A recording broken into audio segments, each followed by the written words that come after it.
አብዬ የአርጁን ፍቅር ተቀበለች።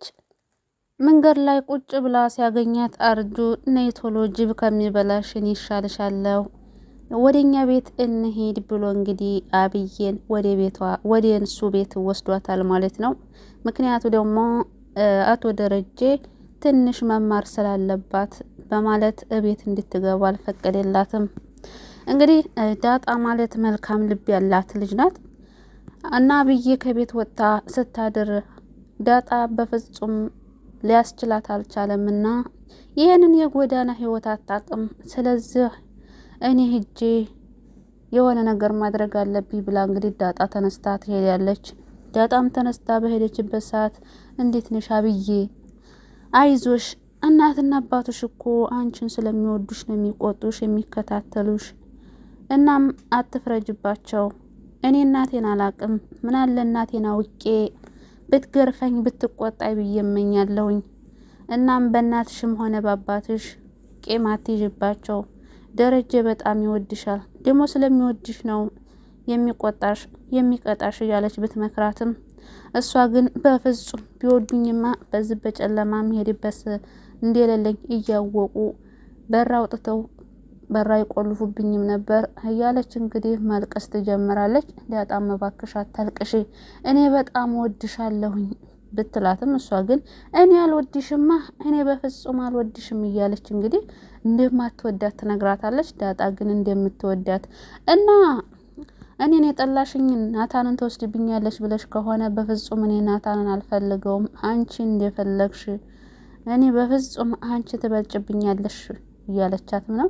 ግን አብዬ ልቧ ደንዳና ነው። በፍጹም ልትቀበላት አልቻለችም። እና ወይዘሮ ማርታ በጣም አሰበች፣ በጣም ከፋት፣ አለቀሰችም። እንደዚህ ሁለት ፍሬ ልጆች እንዴት እንደዚህ ትሆንብኛለች? አንዷ ውሃ በጣም የዋህ ምንም የማታቅ፣ ይቺ ደግሞ በጥባጭ ጸባይ የሌላት ከማንም ሰው ጋር የማትስማማ እያለች እንግዲህ ታለቅሳለች። አቶ ደረጀም እንደዚህ ማለት የለብሽም እሷ መቀጣት አለባት፣ ያለበለዛ ግን ሻንጣዋን አስይዤ ከሀገር ነው የሚያስወጣት ይላታል። እንግዲህ ወይዘሮ ማርታም በፍጹም ከሀገር መውጣት የለባትም እሷ እኮ ጸባዋ የተቀየረው ዳጣ ከመጣች በኋላ ነው። ዳጣ ከቤት ትውጣ፣ የሆነ በአቅራቢያችን የሆነ ቤት ተከራይተንላት እዛ ትቀመጥ ትለዋለች። አቶ ደረጀ ደግሞ በፍጹም ዳጣ ከዚህ ቤት መውጣት አትችልም፣ መውጣት ካለባትም አብዬ ናት የምትወጣው ይላታል። እንግዲህ ወይዘሮ ማርታ ዳጣ የደረጀ ልጅ መሆኑን አታውቅምና እንግዲህ እያወቀች ለትስ ምን የሚፈጠር ይመስላችኋል? እና አሁን እንግዲህ ማወቅ አለባቸው እያለች ነው። ዳጣም እውነቱን ንገራቸው፣ ዳጣ ውሃና አብዬ እህታቸው መሆኔን ማወቅ አለባቸው እያለች እንግዲህ ለአባቷ ስትነግረው ነበረ። አባትየውም በፍጹም አሁን ጊዜው አይደለም፣ ታውቂያለሽ አይደለ? አሁን አንቺ የኔ ልጅ መሆኑን ብታውቂ እኮ ማርታ ጥላይ ትሄዳለች። ስለዚህ ሁለታቸውም እናት የሌላቸው ልጆች መሆን የለባችሁም ሁላቸውም። ስለዚህ ትንሽ መታገስ አለብሽ ይላታል። እሺ ቢያንስ እንኳን እናቴን አስተዋውቀኝ፣ እናቴ ግን ከሌላ የተወለዱ ልጆች አሏት እንዴ ትለዋለች። አይ አንቺ ነሽ ያለሻት፣ ምናልባት ወደፊት ልትወልድ ትችላለች እንጂ ከአንቺ በፊት ወይም ደግሞ አሁን ላይ የተወለደ ልጅ የለም ይላታል። እንግዲህ ሰላምዬ መሆኑ ነው ማለት ነው። እና ዋራ ችግር የለም ግን እህትና ወንድም ቢኖርሽ ከሷ ደስ ይልሻል? ስለተረ በጣም ነው እንጂ ደስ የሚለኝ ቢኖራት በጣም በተለይ ደግሞ ወንድም ቢኖረኝ በጣም ነው ደስ የሚለኝ እያለች እንግዲህ ትነግረዋለች። አቶ ደረጀም በጣም ተደስቶ ምን አለበት ከዚህ በፊት ቀድሜ ባወቅኩሽ ኑሮ ዳጣዬ፣ አንቺ እንደው በጣም መልካም ልብ ነው ያለሽ፣ መልካም ልጅ ነው ያለሽ እያለ እንግዲህ እሱም በገዛ ልጁ ሲገረም ነበረ። በዛ ላይ ደግሞ እንግዲህ አባት ነውና አያስችለውምና አብዬ የት እንዲያደረች ምን እንደደረሰች ለማየት በሌሊቱ ወጥቶ ነበር ማለት ነው። እና በሌሊቱ በወጣበት ሰዓት ግን ዳጣ አጠገቧ ሆና አብይን እያወራቻት ነበረ። እና እንግዲህ አቶ ደረጀም ግርም ብሎት ምን አይነት መልካም ልብ ነው ያላት እያለ ታድላ ወይኔ እያለ እንግዲህ ብቻውን ሲገረም ቆይቶ በኋላ ላይ ያገኛታል። ዳጣ እኔ የምልሽ እንዴት በዛ በጨለማ እዛ ልትገኝ ቻልሽ ይላታል። እንዴ አባዬ እኔን እየተከታተልክ ነበር እንዴ ስትለው፣ አይ እየተከታተልኩሽ አልነበረም፣ ግን አብዬ ምን ደረሰች ብዬ ለማየት ነበር የወጣሁት ስላት፣ እና ምን ላድርግ ብለህ ነው? እኔ ጎዳናን ህይወት አውቃለሁ፣ እንዴት እንደሚኖር አውቃለሁ። እሷ ደግሞ ጎዳናን የምታውቀው ነገር የለም እና እንዳትፈራ ብዬ ነው። እና የት አደራቸው በሚላት ሰዓት፣ ያደርነውማ እነ ምሳሌ ቤት ነው ያደርነው ብላ ትነግረዋለች። እሱም በጣም በመገረም መልካም ልብ እንዳላት እንዴት ተቸራት ሁሉንም እያየና እየተገረመ ልጁን እያደነቀ የእሱ ልጅ መሆኗ ራሱ እያስደሰተው ነበረ ደረጀ። እንግዲህ ከዛ ቤት በፊት የማይወዳት ዳጣን የማይወዳት አብዬ ብቻ ናት። ሁሉም ሰው ይወዳታል። መልካም ልብ ነው ያላት ዳጣ። እንደዛ እያመነጫጨቀቻት እሷ ላይ ብዙ ተንኮል እየሰራችባት፣ ዳጣ ግን ትወዳታለች። እሷም እንድትወዳት እንድትቀርባት ራሱ እያደረገች ጥረት እያደረገች ነው ዳጣ ማለት ነው።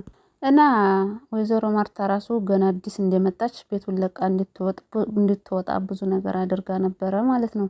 ነገር ግን ወዲህ አሁን ላይ ስትደርስ ዳጣን እየወደደቻት መታለች ወይዘሮ ማርታ ራሱ ማለት ነው። ግን ዳጣን የደረጀ ልጅ መሆኗን ብታውቅ ራሱ ከዛ ቤት አታባረራትም። ለምን እስከዛሬ ድረስ ደበቅከኝ ብላ ከሱ ጋር ልትጣላ ትችላለች እንጂ ዳጣን ከዛ ቤት አታባረራትም ማርታ ማለት ነው። ምክንያቱም አስተዋይ ልጅና ጎበዝ ልጅ፣ ለልጆቿ የምትጠቅም ልጆቿን የምትረዳ፣ የሆነ ነገር ቢፈጠር እንኳን ከጎናቸው እንደምትሆን ታውቃለች ማለት ነው ማርታ። እንግዲህ ያው መጨረሻ አካባቢም ዳጣ አብዬ ወደ ቤት እንድትመለስ አባቷን አናግረዋለች እና ተጸጽታለች። ወደ ቤት መመለስ የለባትም፣ የሆነ ነገር ትሆናለች። የጎዳና ህይወት በጣም ከባድ ነው። የጎዳናን ህይወት እኔ ያውቀዋለሁኝ።